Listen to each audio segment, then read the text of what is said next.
വയനാട്ടിൽ വനം വകുപ്പ് വാച്ചർക്ക് നേരെ വന്യജീവിയുടെ ആക്രമണം. തോൽപ്പെട്ടി ഫോറസ്റ്റ് സ്റ്റേഷന്റെ താൽക്കാലിക വാച്ചർ വെങ്കിട്ടദാസന്റെ തലയ്ക്ക് പരുക്കേറ്റു. ആക്രമിച്ചത് പുലിയാണെന്നാണ് സംശയം.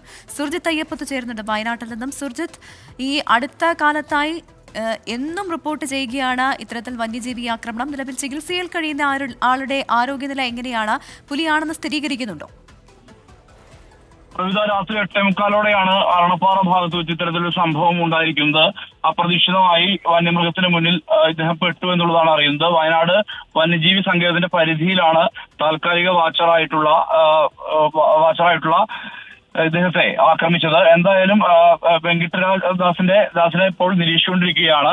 മാനന്തവാടി മെഡിക്കൽ കോളേജിലേക്കാണ് മാറ്റിയിരിക്കുന്നത്.